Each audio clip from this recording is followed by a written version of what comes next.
Going to be the same with this bottom left of the plateau. So when you're successful, you can celebrate that victory. We spoke about fueling your fire earlier. Celebrating that victory, maintaining that motivation, increasing your confidence.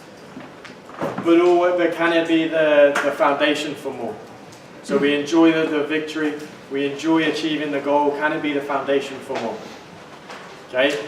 If we just get complacent and we think that we've won this race or competition, next time we're going to win the next one, so our training drops off that little bit, that complacency can have a real impact on that next performance.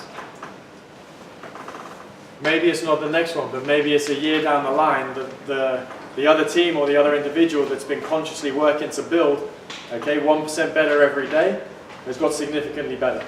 1% less every day because we've won, we've had a bit of success, suddenly we're quite far apart down the line.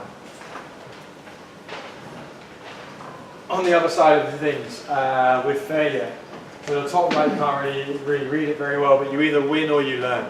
So again, it's having those goals, but they're not just outcome orientated. We have the process and the performance goals as well, so that we can still celebrate the victories on the road to competition, and then we do what we can with the preparation and the performance that we can have in competition. We've got that same quote there with Michael Jordan there, right? Failed a whole number of times, and that's why he was successful.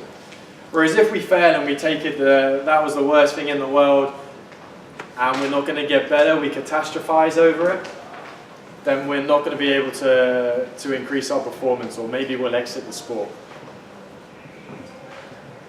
A few things to really consider when we go into handling success and failure is bringing things into perspective. So if it is the biggest meet of your life so far, in terms of your career as a whole, where is it? Does this stop me from achieving my goals, my longer term goals? Okay, being able to restrict or reduce the amount of emotional around a performance, which is very difficult. You know, I was a performer myself, and that can be very difficult, especially when there's other people involved and there's various expectations and pressures, but that comes from everything we've spoken about today with managing emotion, managing pressures, and therefore if we're able to reduce the amount of emotion there, manage it, we can have a different perspective on it, or a more rational perspective on it, shall we say. Your support groups, so your coaches, your teammates, your parents, your mindset coach, sports psych, if you're working with anybody, you know, whoever's in your support group, are they aware of what you wanted to achieve, what your goals were, outcome, process, performance? Are they aware of what skills you're trying to build up, physical, mental, tactical, technical, social? Are they involved in your development in your career, and therefore can they support you through the successes and the failure? Can they keep you grounded, keep you building in the success? Okay, can they renew that enthusiasm after a hard loss? And also reflection. So we spoke about it earlier, the 3-to-1 ratio. Can we put it into perspective where we're still building from that positive base, but we're recognizing things that we want to do better, things that we want to improve? Does anybody know who this is in this picture here? Yeah? Tom Brady. So Tom Brady went undrafted, I believe. It was either that or in one of the draft rounds that nobody cares about. And this was in, I don't know if it says what year it was. 2000. He went undrafted, which means that he wasn't picked up for a professional team following his college career. He's now got 6 Super Bowl championships. Won the last one about a month ago. Is the most decorated quarterback in NFL history. So it's how did he handle that moment when he goes undrafted or signed very, very, very late on? You know, was he just defeated, or what did he do to then fuel that development from that moment on? And now he's still playing, and he's like 41, 42, something like that. He is a specimen because of how he looks after the fundamentals. So, a couple of videos to finish off. Kobe Bryant is one of the best basketball players ever to have played the game and retired last year. And although this starts with talking about depression and suicide, it goes on to talk about Kobe Bryant's work ethic. Try to cut my wrist, I have this tattoo on my wrist that says believe, because my mother's always talked about either if you don't believe in yourself, then who's going to believe in you? And I think that was one of the benefits of being an athlete that was always overlooked, in my opinion. It forced me to work harder. You know, like I always try to outwork people, right? That's just how I made my mark. So the game was at 7. I was like, you know what? I'm gonna come to the Staples Center because we're playing this one. Lakers had Kobe and Shaq. Okay, this is like the championship Lakers. So you know, I'm gonna get there at 3 o'clock. I want to make sure I make 408 shots before I go back into the room, and then I sit in the sauna and I get ready for the game. Who do I see? I see Kobe Bryant, already working out. So once I set my foot across that line, I started working out. And so I worked out for a good hour and a half. And when I came off, after I was done, I sat down, and of course I still hear the ball bouncing. I looked down, I'm like, this guy's still working out. So he was working out. Like, it looks like he was in a dead sweat when I got here. And he's still going. And it's not like his moves are nonchalant, lazy. He's doing like game moves, you know? I sit there and I unlace my shoes. I'm like, oh, let's see how long this goes. I sit out there and watch. 25 minutes. And they got done. I said, okay, I think that's it enough. Go play, you know, come back, get in the sauna, get ready for the game. That game, he drops 4 yards. Okay? And after the game was over, I'm like, I have to understand, like, why he works like that. So after the game, I'm like, hey, Cole, like, why were you in the gym for so long? He's like, because I saw you come in. And I wanted you to know that it doesn't matter how hard you work, that I'm willing to work harder than you. Wow. You inspire me to be better. And it was the first time I started to see this level of competitiveness where I said, I need to start doing more. Wow. But you never get better if you're not willing to put in the time. And basketball is very similar to the game of life. There's going to be ups and downs. It's not always going to be easy. There are going to be challenges. There's still going to be curveballs thrown at me. But if you put in the work and you constantly put in the work, that's the only way you're going to grow. So listen, I would add to that and say that it was all about working harder, putting in the time. But what we spoke about earlier with the fundamentals, it's working better. Okay, so yeah, it might be that we're putting in more time in the pool. But are we doing the fundamentals outside of it? Are we recovering? Are we fueling our performance? Are we hydrating properly? Are we putting the time into our psychological performance as well as the physical and the technical and the tactical? Right? So are we working better than other people? So it's a real balance, and that ability to switch off from the game and to take the time away from the game and the social situations, or just being on your own reading or watching Netflix, whatever you want to do to get away. Taking the time to do that and understanding when your mind and your body needs that, as well as when your mind and your body and your performance needs you to go in and do the hard hours. Okay? The last one that we have here is Steph Curry. Steph Curry is one of the greatest shooters that the NBA has ever seen. Steph Curry is the son of a former NBA player. Was pretty highly rated through high school system. For those of you who don't know, you play at high, especially in basketball, you play through high school and then you get a scholarship, hopefully if you're good enough to play college. And there's 3 different levels of college. And Steph Curry went to a very, very small Division I college that nobody had really heard of, that none of the NBA teams were really looking at. And now he is I think he holds so many records for the number of threes. Moment and work your butt off every single day. And I hope I inspire people all around the world to just be themselves, be humble, and be grateful for all the blessings in your life. And I'm truly honored to be your MVP this year. Thank you very much. So the most valuable player. 2015. Several years ago, I had the great honor of working the first ever Kobe Bryant Nike Skills Academy. Nike invited the top 20 high school shooting guards and the top 10 college shooting guards in the country to this camp with Kobe. It's kind of funny now that I look back on it, how many of those players are now household names in the NBA. However, at that time, the least recognized player there was Stephen Curry.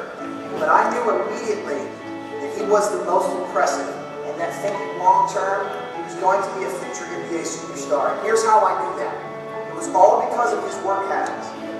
Now, those skills academies, we would have 2 workouts a day for 3 straight days. 30 minutes before every single workout, most players were still in their flip-flops and had on their headphones, and Stephen Curry had already started doing some form shooting. He had already started taking game shots, game spots, and game shooting. By the time the workout officially started, he had probably already made 100, 150 shots and was in a full sweat. When the workout actually started, he was meticulous with everything that he did. He made sure that he had perfect footwork. He made sure that he had perfect shooting form. If he did anything and it wasn't perfect, he did it over again. And he didn't need a coach to tell him, he just did. And then probably the most impressive thing that he did was as soon as every workout was over, he would not leave the court until he switched 5 free throws in a row. You know how hard that is? But that's the level of excellence that he holds himself to. And the moral of that story is that success is not an accident. Success is actually a choice. And Stephen Curry is one of the best shooters on the planet today because he has made the choice to create great habits. And my question to you is, are the habits that you have today on par with the dreams that you have for tomorrow? That's something that you need to ask yourself every single day. Because whatever you do on a regular basis today will determine where you will be tomorrow. Curry fires a three. Just impossible to stop. Curry. Unbelievable. Curry launches a three.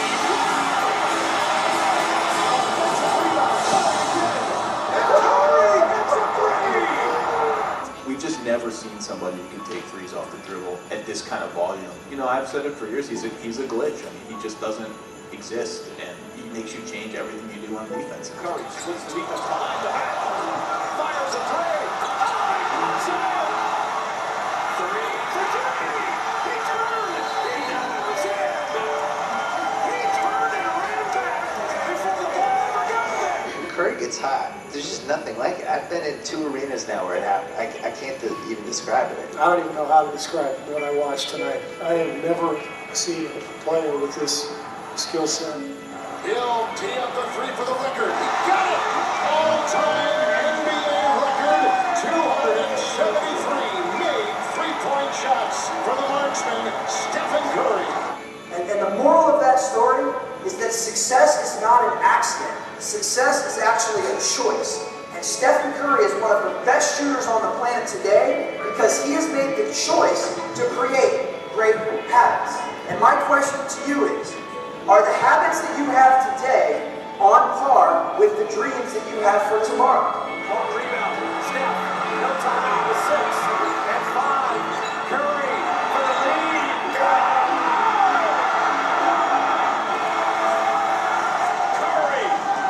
electrifying this crowd.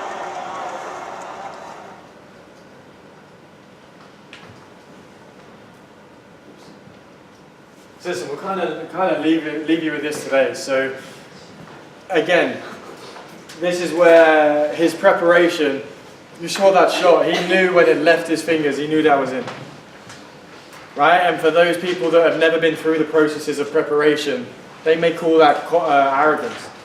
He knew from the hours of time that he had put in, both performing and recovering, both switching on and switching off, he knew that that was in. Okay, so as you go through your careers and onwards from today, think about everything that you can do that can fuel your performance, whether that's performing and putting the hours in, or whether that's taking the time out and switching off as well. Okay, taking care of the fundamentals and then build the layers on top of that.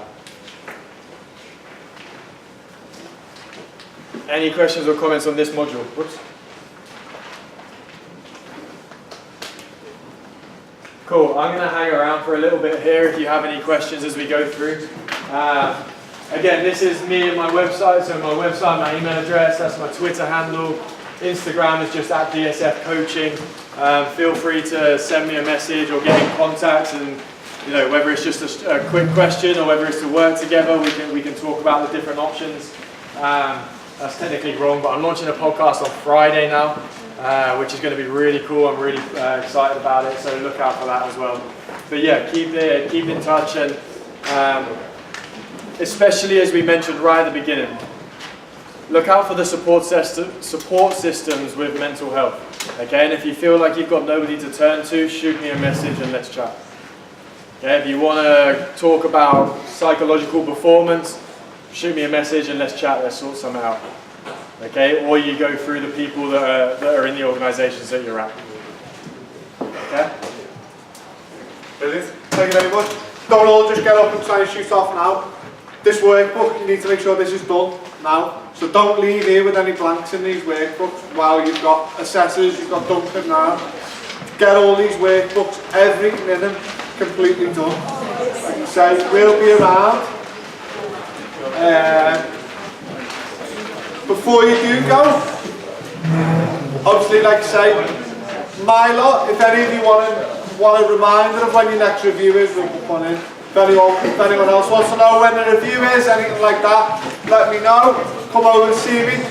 I know where you go. Sit down. Sit down. Finished yet? Give the workbooks when it's finished to your assessor. Yeah? Both the pre-workshop booklet you should have brought with you today and today's workbook. Give them to your assessor. If your assessor's not here, do you want to take them? Do you want to give them to Joe? So if you're not with me, Matt or Becky, pass your work to Joe. Like I say, make sure before you leave this room now, make sure you know exactly when your next review is. You give your workbook in, and it's done. Yeah, and make sure your name's on the front of them. We shouldn't have to do detective work to find out who's workbook too. But then when you're giving us a review, you choose not here, can you put it through his name in the corner so you give it to the road?